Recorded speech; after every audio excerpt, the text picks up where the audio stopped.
Okay, welcome everyone to this session at IHEA. We're very excited to get started. Our session is related to biases and inequities in resource allocation decisions and access to immunization. We have three speakers today. We have Brian Pattenout from Johns Hopkins Bloomberg School of Public Health, who will be giving two presentations, and we'll go back to back in his presentations, and then pause for comments and questions after that.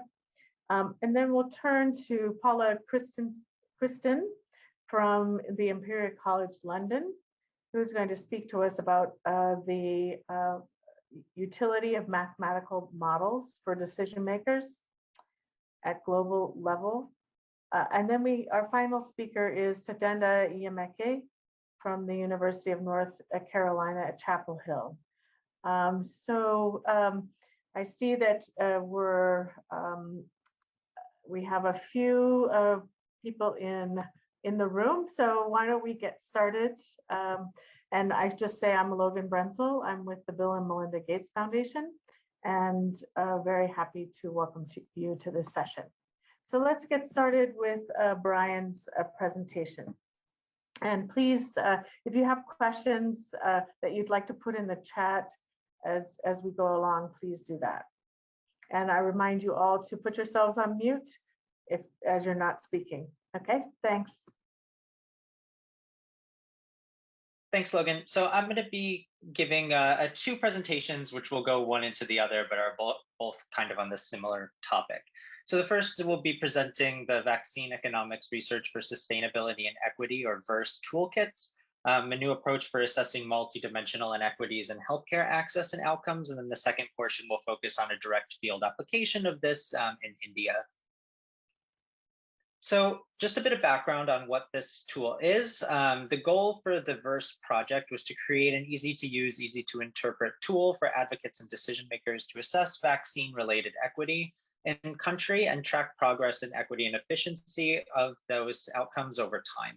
And this was meant to be in context of universal health coverage and multiple different types of dimensions of both equity and outcomes that could be assessed using a standardized approach for all outcomes. So some of the properties is that we wanted this metric in the tool to be multidimensional. So whereas a lot of existing equity metrics out there are sort of unidimensional, ours combine in the default package these 5 areas: socioeconomic status, urban-rural designation, geographic subdivision, sex of the recipient, and maternal education level.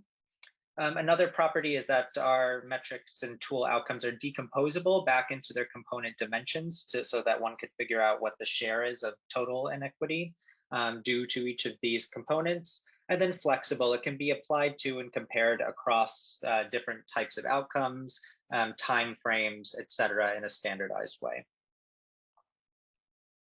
So what are we measuring equity in for this project? The dashboard that we're developing and that will be released in a draft form shortly after the conference is measuring equity in several different dimensions. The first is programmatic equity. So for vaccines, this is typically vaccine coverage. For other health outcomes, it could be healthcare utilization or access. For economic equity, the second outcome that we measure, we typically utilize vaccine preventable disease-related out-of-pocket expenditure or cost of illness benefits associated with a case of vaccine preventable illness. And then third, we measure inequity in health outcomes, so DALYs averted or QALYs gained due to vaccine coverage, which typically involve collaborating with modelers who are working on the impact based upon where different vaccines are delivered. Existing right now is the WHO HEAT toolkit, the Health and Equity Assessment Toolkit. And as I mentioned briefly before, this sort of focuses on univariate dimensions of inequality and inequity. So you can see socioeconomic status, education, place of residence, sex. It's really difficult to determine how large of a gain in any of these dimensions or an aggregate equity one would have with a given policy. You can see changes that go on, but as you can see, some decline over time, some increase over time. And it's difficult to see if these are just supplanting each other or if we're making overall gains towards composite inequality in that setting. So the VERSE tool helps to answer that question. And I'll explain a little bit about how it works. So the composite equity metric that we utilize as our primary outcome in the VERSE tool uses an approach that was outlined in Barbosa and Cookson for the binary case, and then adapted to different types of potential outcomes that are non-binary, and looks at equity over a number of different dimensions. And we split deliberately inequality into unfair drivers and fair drivers, which are designated by the user. For vaccines and vaccine access, we define fair drivers of inequity to be just whether or not you're underage based on the national immunization schedule. But if you had something else, so say maternal health, you could define fair access on are you of reproductive age or pregnant or planning on accessing care. The unfair drivers that we incorporate in our default package include things like socioeconomic status, geography, sex of the recipient, maternal education level, and health coverage. Our approach is creating a composite index where we separate these fair and unfair determinants, as well as control for things like preference. So if your vaccines are being delivered through the private sector because that's a preference you have of going to the private sector, that could be incorporated as a fair reason why you may exhibit not necessarily differences in vaccine access, but definitely differences in perhaps out-of-pocket expenditure due to accessing vaccines. But on our base case, we focus on the fair and unfair drivers. And what we do is we estimate a propensity score for your likelihood of accessing a vaccine based upon the unfair determinants, holding all of the fair factors at reference levels. So this gives us a propensity for your unfair disadvantage in accessing a vaccine. And this is what we use to rank individuals. So in a typical equity analysis that utilizes sort of this concentration index framework, and here's the Gini coefficient as an example, we have the total of our outcome on the y-axis, so in this case, total income, and the population is usually ranked by one dimension. So this is typically socioeconomic status in the standard concentration index. In our index and our composite equity framework, we utilize the propensity score based upon disadvantage to be our x-axis ranking variable. So people are automatically ranked in a multi-dimensional way based upon their predicted disadvantage in accessing vaccination. And that's how we determine inequality between the upper and higher bounds. And instead of presenting a concentration index, we utilize the concentration framework to do decomposition and compose a metric, but we present our primary results as the absolute equity gap between the top 20% based upon disadvantage and the bottom, so it's easier to interpret for policymakers and it has a more relevant interpretation. And then we also compute in this toolkit sort of the other different types of standard measures that are routinely collected from other studies just for comparability. And the users of this toolkit have the option to pull these other things out if they want them for comparison with previous reports and studies. And so just to showcase what this sort of looks like, we have the ability to decompose that equity indicator back into its component parts. So here's an example where we showcase, how much of total observed inequality is due to being underage, so the fair driver versus these unfair drivers of inequity that I focused on. And that is utilizing a generalized regression decomposition procedure. And then we also have the ability to sort of pit these equity indicators and by region or subnational unit against efficiency indicators of coverage or other types of efficiency measures, so unit costs and things like that, to determine how different states or different regions are performing. And this can be done over a single year, or if there's multiple years of data with comparison to a reference baseline to see in which direction on this win-win, win-lose, lose-lose, et cetera, plane, different regions within a country are moving. And so the outputs are meant to be these easily interpretable outcomes that are pre-generated in sort of one-page briefers that highlight, for example, for fully immunized for age, you get a composite equity metric. So here's the number. What that means is that the 20% of the most disadvantaged are 23.7 percentage points higher than the least advantaged 20% in terms of full immunization coverage. And the driving contributor to this inequity is maternal education, based upon this decomposition at 29.5%. And so just highlighting some information from Nigeria, you can see that we can do this across all different vaccines. This is utilizing the country's DHS. We can tap directly into DHS's and mixed studies, as well as allow for countries to upload their own data. And as outputs, you get these metrics, you get the breakdown of the metric, and you get geographic heat maps that sort of showcase geographically how both equity and the outcome itself are distributed. as well as this equity coverage plane. And I'm not going to go too much more into detail on this. These are just example highlights, but as I move into this second portion of my presentation, we'll highlight a little more concretely how this was applied in India for a specific question. But some of the countries that my team is working with to assess inequality and inequity in health outcomes for vaccines specifically are Bangladesh, China, India, Nigeria, Uganda, and Zambia, some utilizing primary data that's collected specifically for the application of this tool, some utilizing routine data that's collected within the country, and some utilizing these international studies such as the DHS mix. So for India, we asked a very specific question about zero-dose vaccination status in India and the inequality in zero-dose status and DTP and other basic immunization coverage.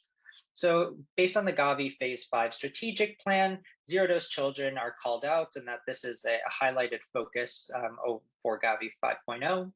And India has been undergoing a transition period from Gavi support to fully self-financing, but still under the framework of Gavi 5.0 is looking deeply into the issues of inequality and also starting to focus on the zero-dose question within India. So between 2000 and 2015, Gavi dispersed more than 240 million to help India immunize its children against life-threatening diseases and committed 107 million over the next 5 years. So we'll take a look using India's National Family Health Survey that was collected in 2015, 2016. So just after these disbursements, to take a look at the inequality in zero-dose status to use as a baseline going forward as India transitions out of Gavi support to see how inequality changes over the time period.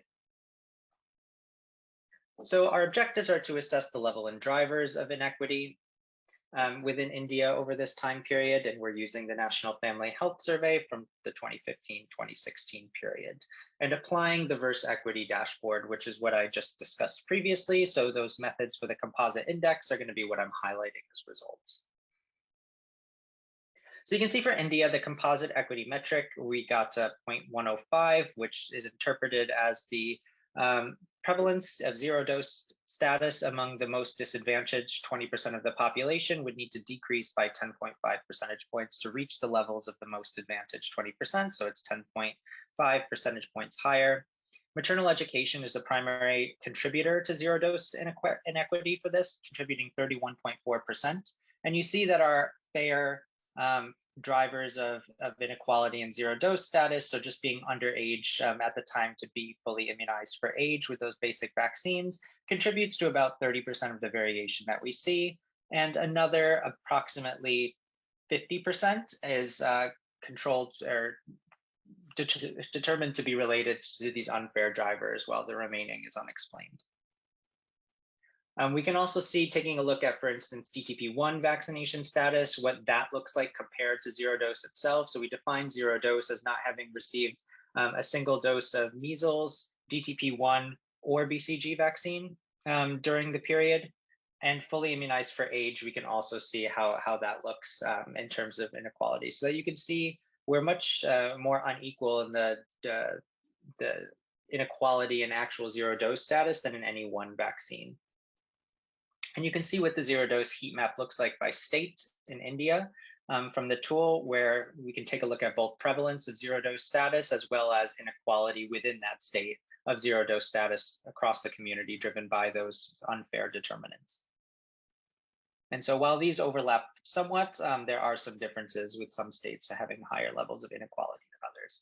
We can also showcase for vaccines, how this changes across the sequence of vaccines. So as you move further away from younger doses, there tends to be more inequality in accessing those vaccines, which is something that's important in defining zero-dose, that if you're taking a look at birth vaccines, you're much less likely to observe zero-dose status. And as you move further away, you're less likely to complete that full coverage.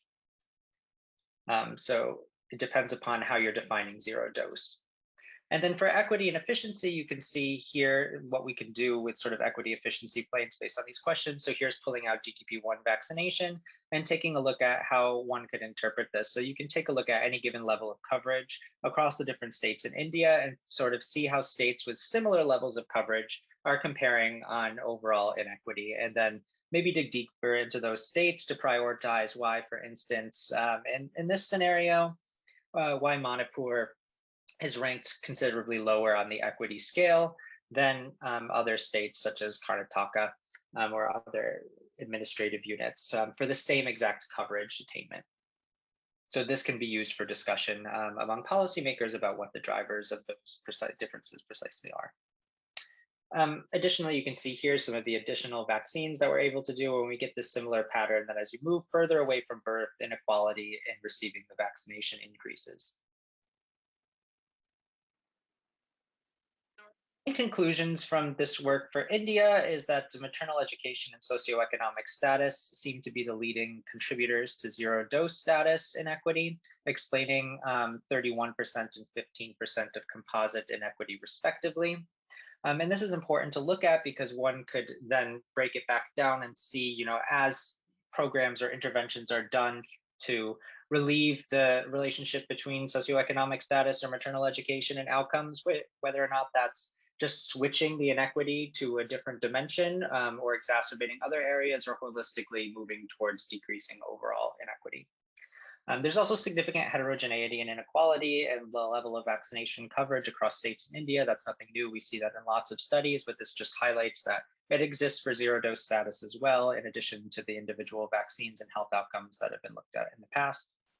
And contributing factors explained more of the total observed inequity in zero dose status than inequity in vaccination coverage for any individual vaccine. So this is an important one. If you utilize just the National Family Health Survey, which we've done here, so this includes people who are captured within that survey, we're actually better at identifying why people are zero dose than why they haven't received a particular vaccine in that.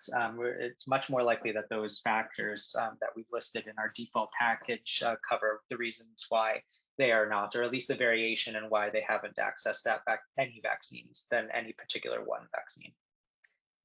And so for policy applications of this overall within and beyond India, we hope that this indicator can be used to hold programs accountable to targets and monitor progress towards reducing inequity nationally and at the state level in India over time. To identify changes in the contributors to inequality across vaccines over time, and to demonstrate the extent to which reductions in one dimension contributing to inequality actually impact inequality overall, particularly with reference to vaccination programs. And finally, to combine with data on cost of illness to assess inequality in both the health and the economic impacts of vaccination. And with that, I will conclude and hand it back over to Logan. Hey, Brian, thanks so much for the presentation. So we've covered two of the presentations so far, and I wanted to stop here to see if I don't see any comments or questions in the chat, but if any of you have any comments and questions for Brian at this time. Any clarifying questions?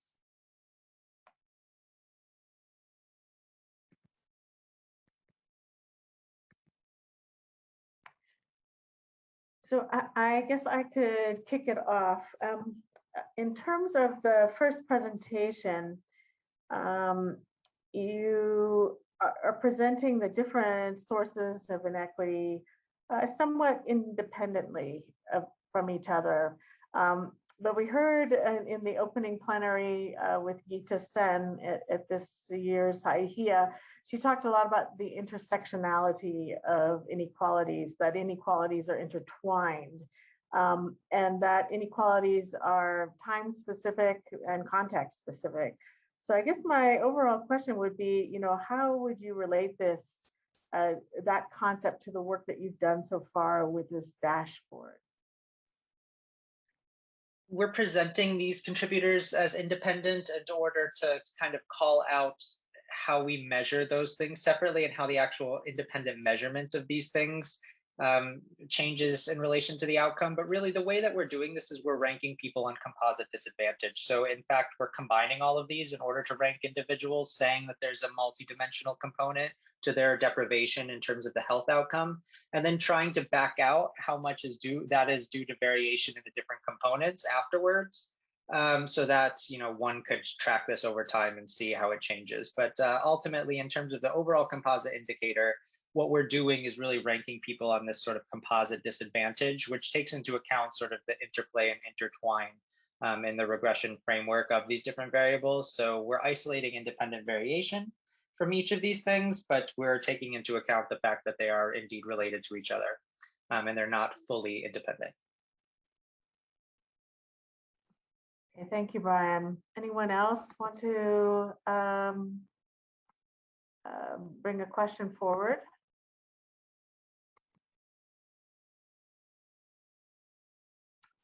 So I had another question for you on the India work. I was surprised to find that sex of the child was not a driver,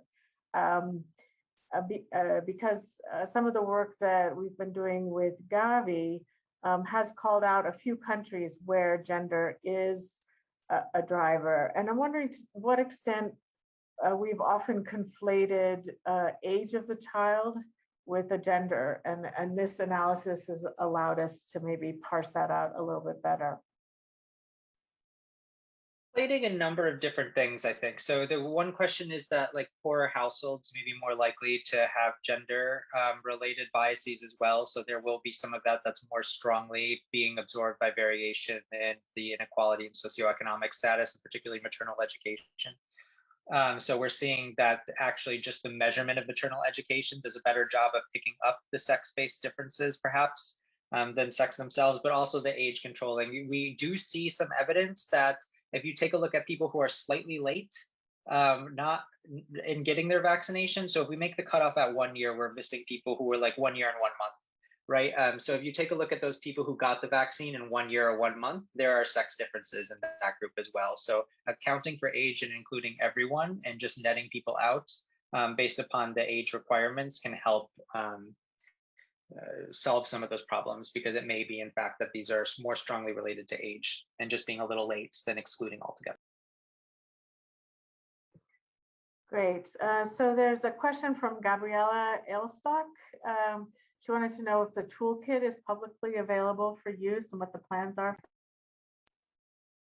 Publicly available yet? We're planning on releasing the R model on a public GitHub shortly, within the next month or so. And then the web-based application will follow early in 2022. We're still building that out, and we're hoping that that will be a more user-friendly iteration of this all, where it's more point and click. Let's see, any other questions? I don't see any other hands. I did have one question for you, Brian, in terms of, you mentioned that, you know, this kind of analysis could be used to monitor progress toward goals and toward objectives. But how often do you think it would be worthwhile for a country to be doing this? Is it ideal to do it kind of pre-implementation of an intervention and then a post-evaluation, or do you see more of a value kind of annually examining some of these relationships? What would you recommend? Producing annual indicators where possible, just to have that to track so that one could do some other additional time series things when the data set gets large enough. So I think that annually is good for routine evaluation and reporting, and just, you know, getting countries used to this and holding people accountable. In really any setting, I think that's valuable. But I think that for specific people who are into monitoring and evaluation, there's no reason why this toolkit can't be applied to like a specific question and a specific research project. So one of our projects that's being done in Uganda is actually taking a look at the rollout of their vaccination for rotavirus. And so you can see that there's pre-post for that specific intervention, and we're taking a look if we can adapt the tool to take that type of data as well. So I think that there's value in routinely tracking based on nationally representative data, as well as these sort of specific questions that pop up in more of an M&E framework. Excellent. So if there are no more comments or questions, and you can keep putting your ideas in chat, we'll come back to a discussion at the end of this session as well. But I'd like to turn it over to Paula Christensen. Oh, I'm mispronouncing your name all the time. Paula Christen from Imperial College. And I believe your co-author, Conte, is also with us today. So please take it away. Thank you very much, Logan. Can you hear me well? Yes, we can. Yes. Okay, perfect. So I'm going to be presenting the findings of my study titled How Mathematical Models of Vaccine Preventable Diseases Used or Not by Decision Makers at a Global Level, co-authored by Dr. Conte and funded by the London Interdisciplinary Social Science Doctoral Training Program. So as we all know, vaccine preventable infectious diseases pose a high risk to public health, especially in low and middle income countries. This is not only the case for COVID. So for example, the highly effective measles vaccine has been globally recommended since 1974. And in 2017, there were still more than 17 million cases of measles death in children, cases of measles and 83,400 deaths in children under 5.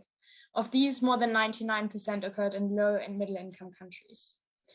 Global health organizations play a very prominent role in immunization programs by, for example, providing donor assistance for health, which has created benefits, but also dependencies. And this has been an ongoing debate as dependencies are often not sustainable. So for example, in low-income countries, international aid accounts for 33% of healthcare spending. But global health organizations also heavily invest in research by commissioning epidemiologists, for example, to produce evidence that quantifies the health impact of vaccination. Though we have a very limited understanding of how this commissioned evidence is used by global health organizations. Therefore, the objectives of our study were to answer the following two research questions. How is evidence in the form of vaccine impact estimates used by global health organizations, and what action is generated following the commissioning of evidence production? So just to give you an understanding of the key terms that I will be using throughout the presentation, knowledge utilization is a term used interchangeably with research translation and research uptake and has been studied in various disciplines. Research utilizations by organizations specifically has largely been the concern of organization and management scientists, which is also the lens we took in this research.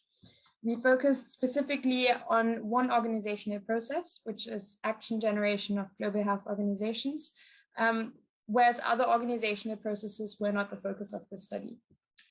Evidence for the purpose of this study is defined as global vaccine impact estimates stemming from epidemiological and economic mathematical models, whereas its consumers are stakeholders in global health organizations who commission, receive, and potentially use the evidence. And producers are mathematical modelers who were commissioned to produce this kind of evidence. So for the purpose of this study, we conducted 13 semi-structured interviews with evidence producers and consumers, and the data was coded deductively with respect to different types of evidence use as proposed by a theoretical framework by Bayer and Trice.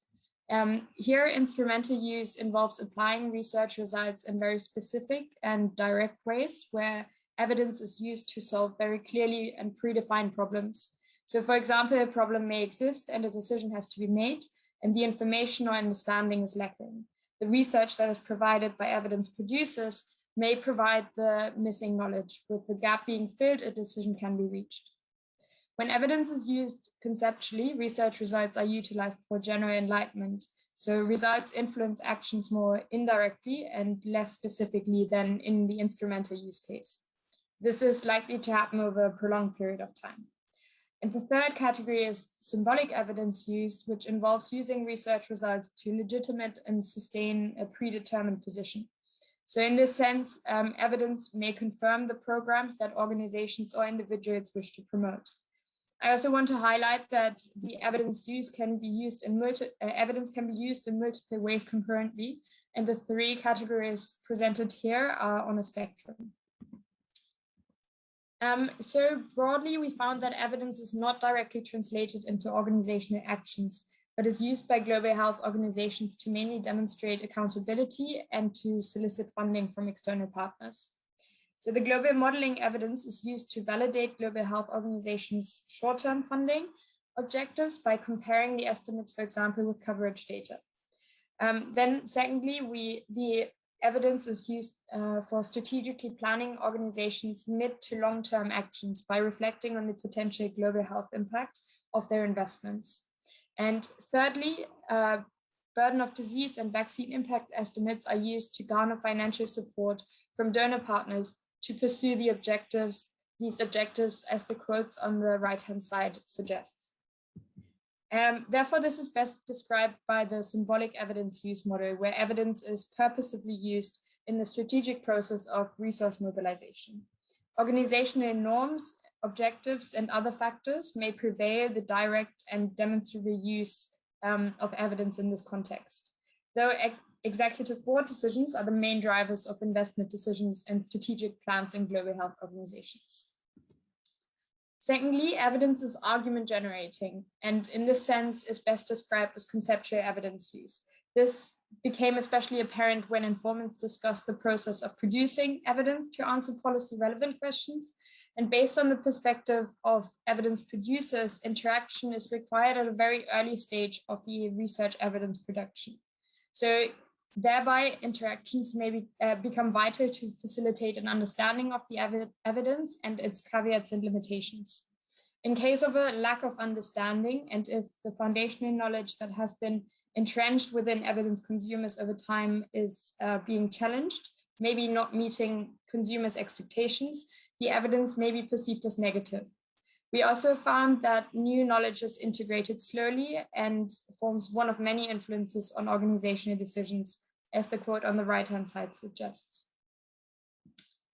So, of course, there were a number of limitations to the study. The study participants' responses may have been subject to social desirability, whereas both parties may have voiced their idealistic evidence use rather than actual evidence use. Then the sample size was relatively small given the highly concentrated space around the number of organizations that commission this very specific type of research, and the concentrated space around individuals who are producing the global evidence in the space.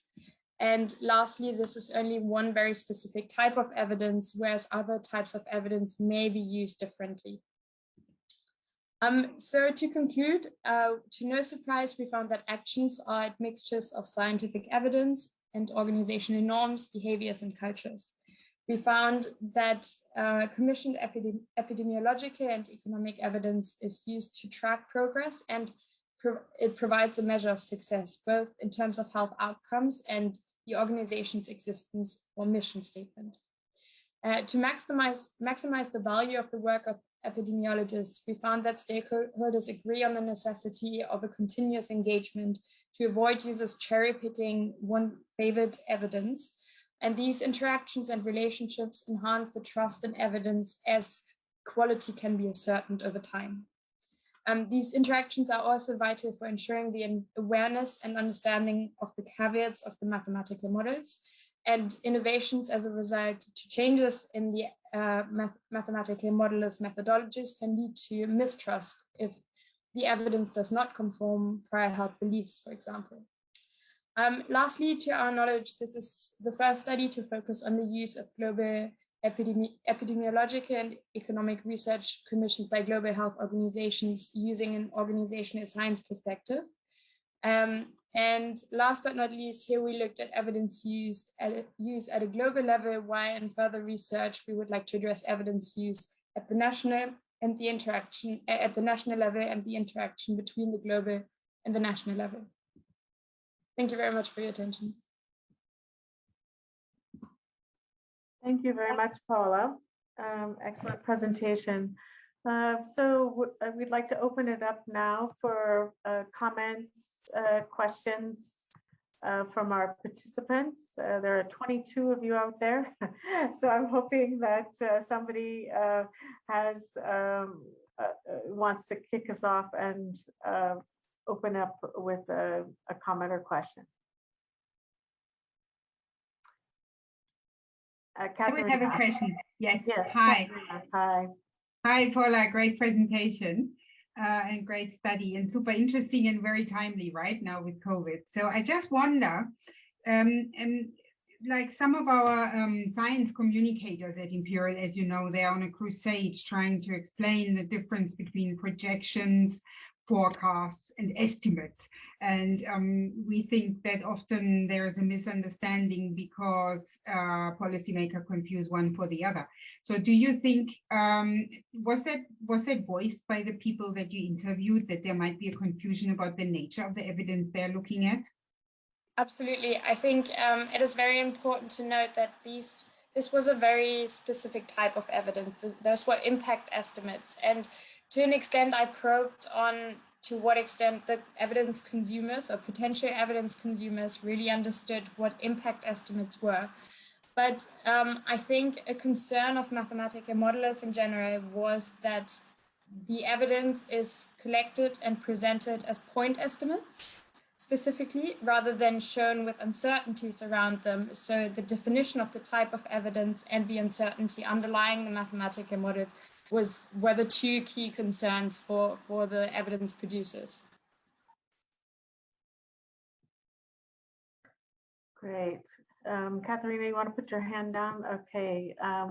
Anyone else? I had a couple of questions actually for you.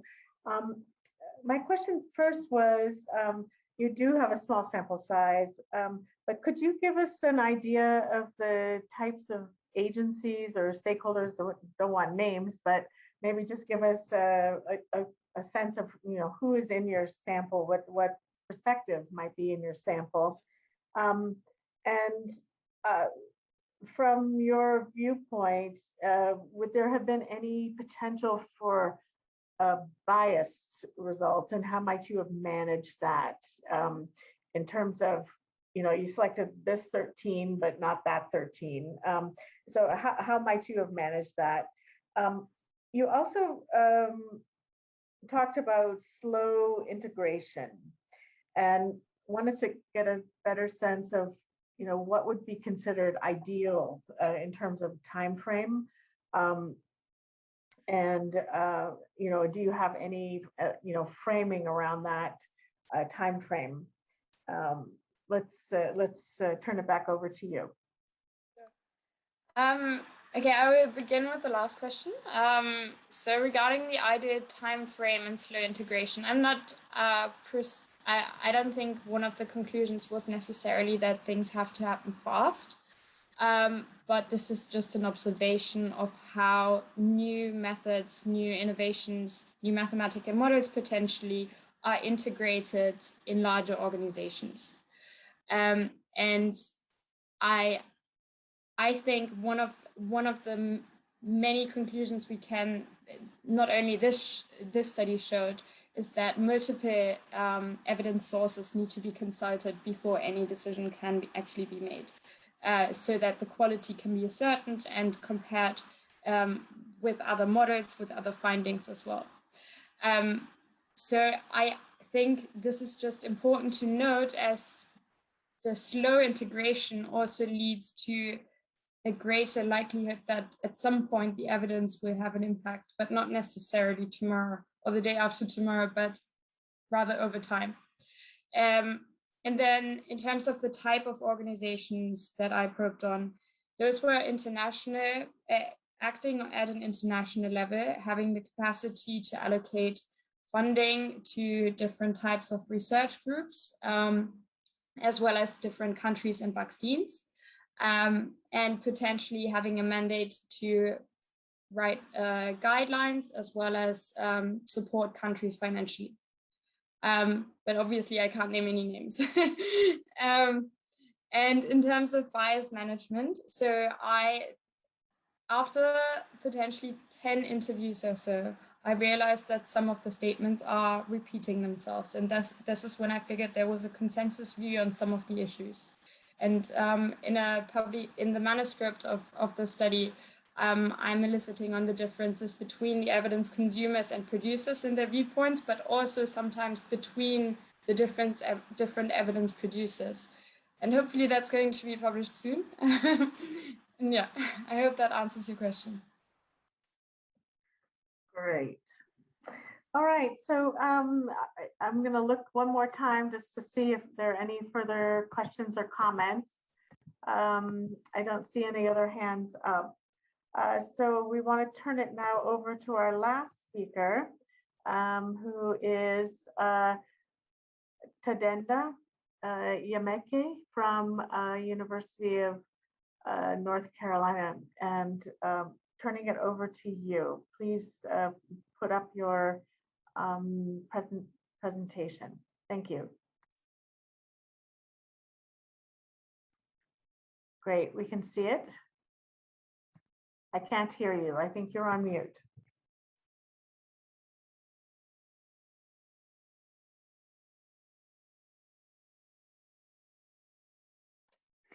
Hi, everyone. Can you hear me?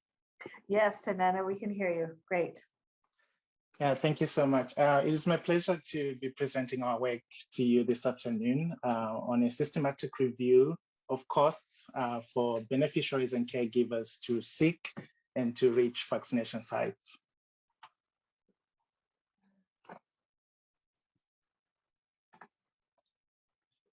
Sorry.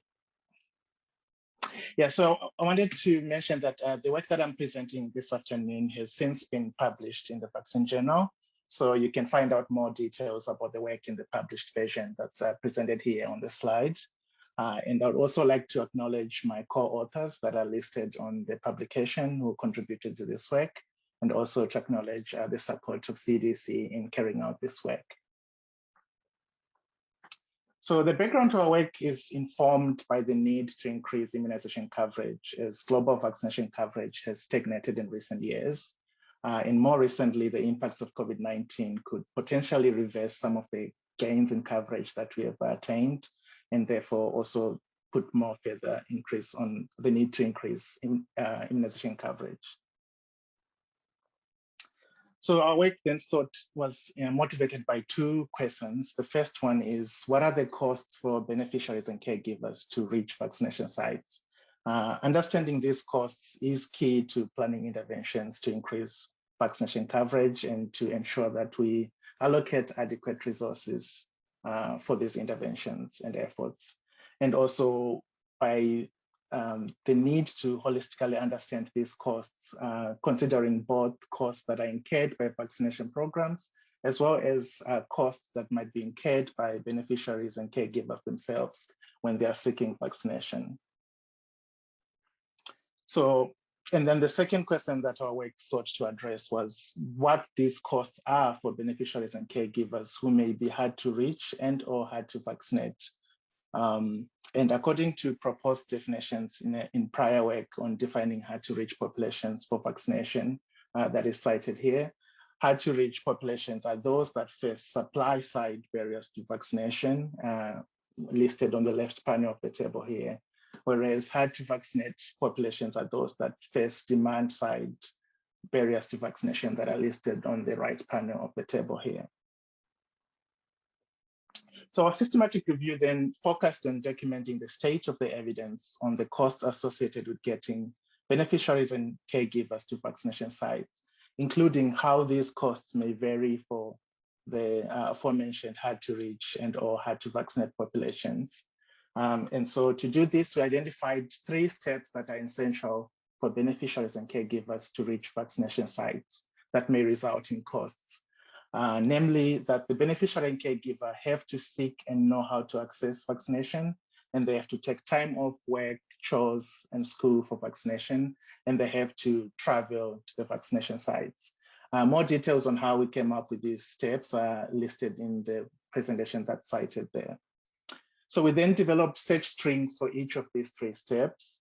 And so for the first step, these costs are incurred by immunization programs themselves, and they include things like costs for social mobilization, information, education, and communication efforts, so that the beneficiaries and caregivers know when and where to access vaccination, whereas as well as costs for interventions to increase vaccination demand so that they actually seek vaccination.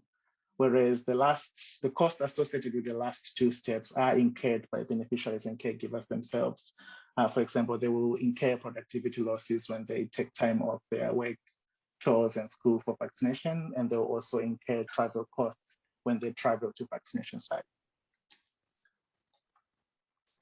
So this really summarizes our search process for those 3 steps that we just discussed. So we searched for studies in PubMed, in Scopus, and we also looked at references that were compiled in the Immunization Delivery Cost Catalog, as well as looking at the references from prior systematic reviews.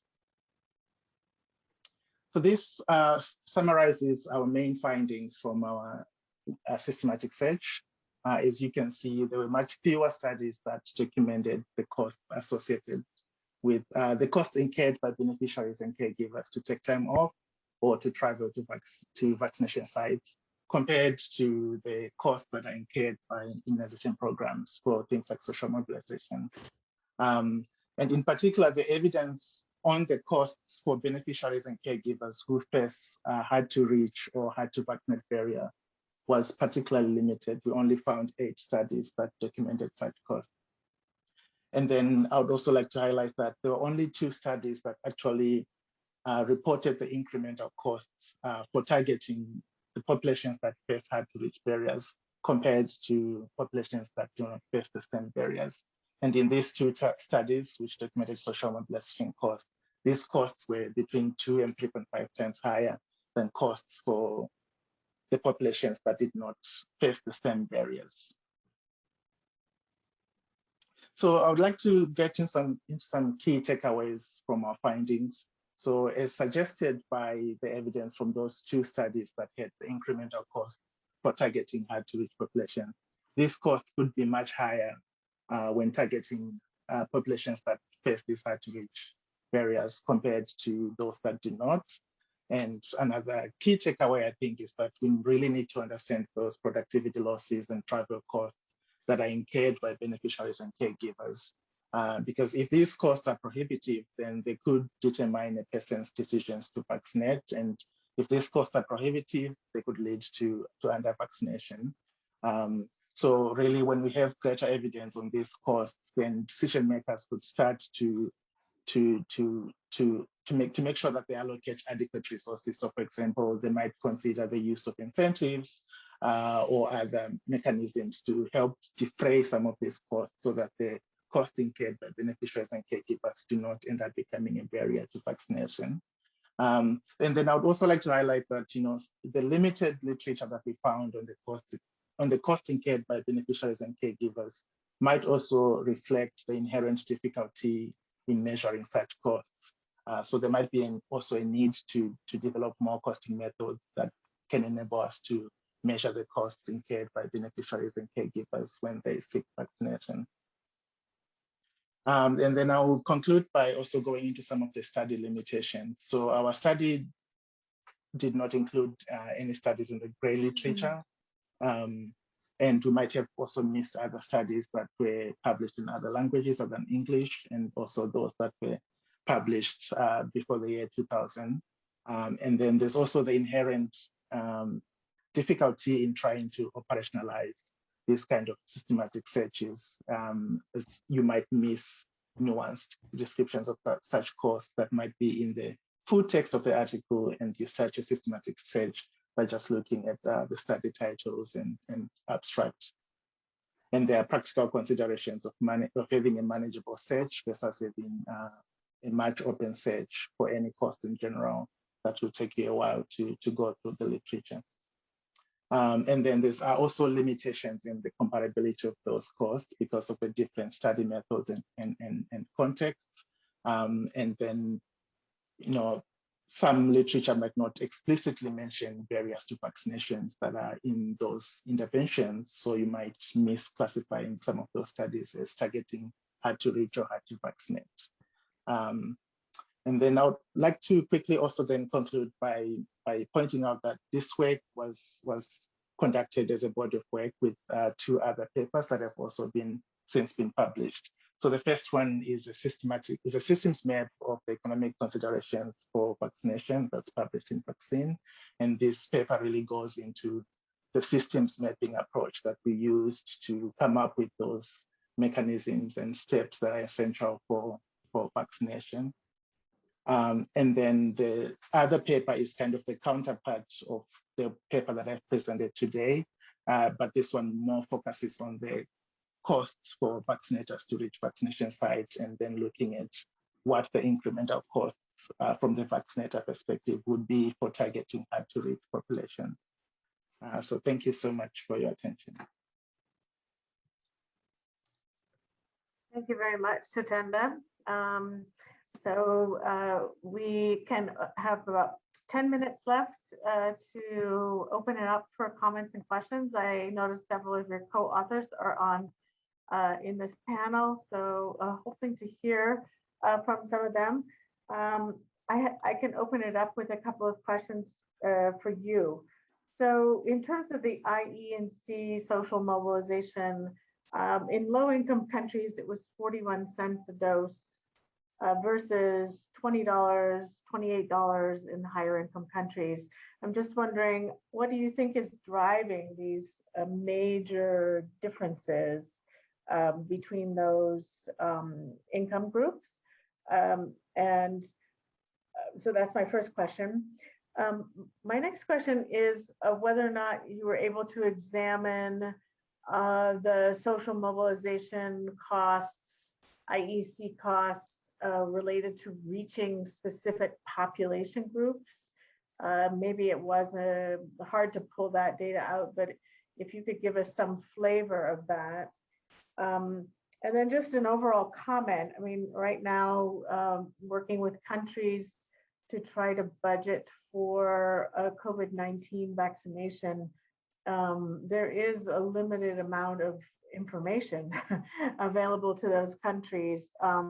And many countries are concerned about vaccine hesitancy, misinformation, et cetera.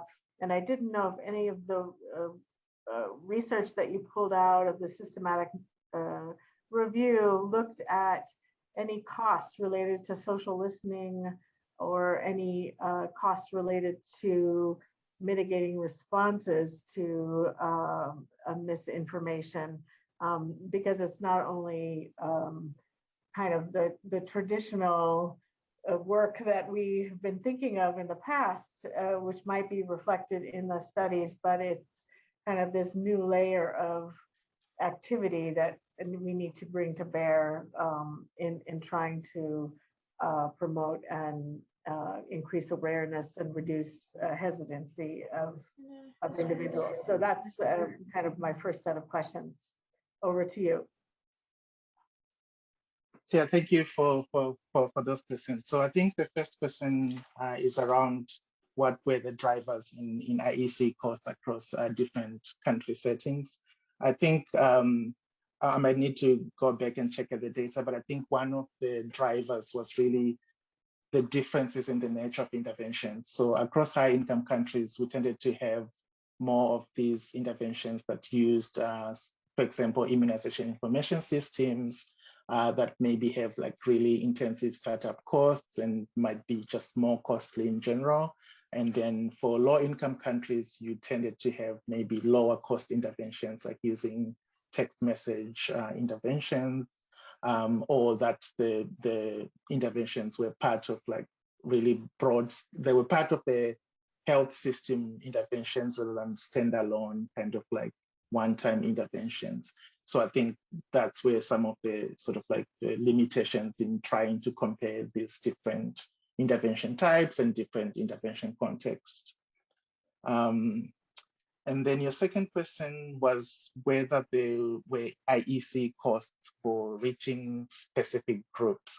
Could you sort of like explain a bit on those specific groups? Well, the unreached population is not a homogeneous population, right? So yeah, you might have urban poor that aren't reached, or in the rural remote, or you might have populations in fragile or conflict settings that aren't reached. So I'm just wondering if you're able to unpack some of your results according to those different typologies. Yeah, definitely. So I think this is where we came in by trying to apply these hard to reach mechanisms that sort of like try to get at what the barrier that's behind those populations becoming unreached. So I think, so there were two studies that were looking at social mobilization among two populations. And one population really faced these sort of like geographic barriers to access. So the terrain where the population was living was more difficult to reach compared to a more urban population that was geographically easier to reach. So that's one of the studies where you could sort of like incrementally compare the costs of social mobilization for targeting this specific population that lived in an area with geographic barriers to access compared to one that did not. And then I think your last question was around whether there were any costs related to misinformation or sort of like interventions to counter misinformation. Unfortunately, we did not find any such interventions. I think in general, there are a lot of interventions that are published and that have been done, but very few interventions are costed out. So I think when we think of sort of where we need to go in terms of research, I think having a costing component to interventions consistently will allow us to sort of take stock of some of the literature and some of the interventions that have been done. Great, thanks. I see Chris Suharlem, your hand was raised. Do you want to come in here? Hi, thank you so much for the great presentation.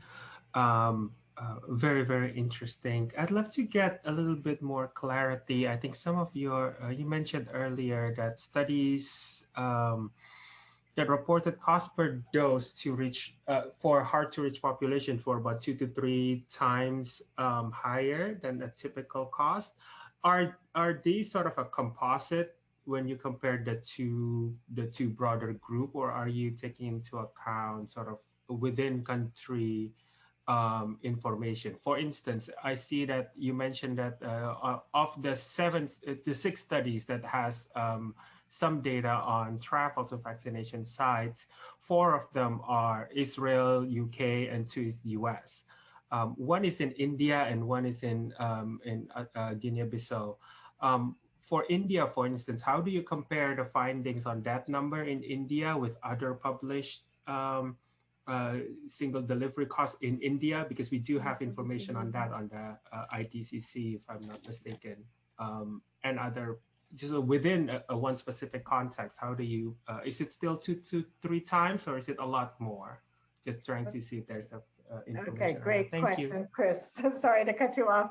And Sarah Paula, you have your hand up. If you could ask your question quickly, and then we have just a few minutes to wrap up.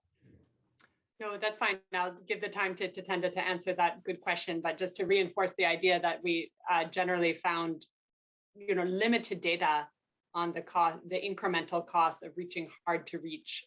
So I think just to reinforce that point, that's still a gap in the literature that needs more primary data collection alongside the interventions that are seeking to reach such groups. Over. Great. Okay, Tadenda, over to you on Chris's question, and then we'll wrap up.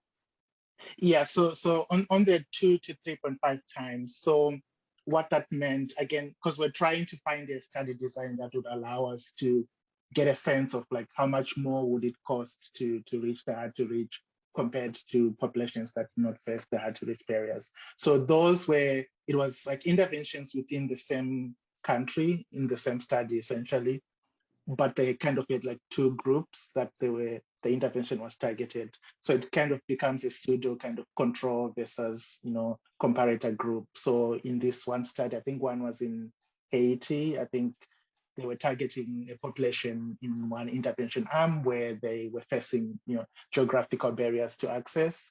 And then the other sort of group that they were targeting within the same intervention did not have the same groups. So really we're taking the ratio of the costs in social mobilization for targeting those groups that do face this sort of terrain geographic barriers compared to the ones that did not.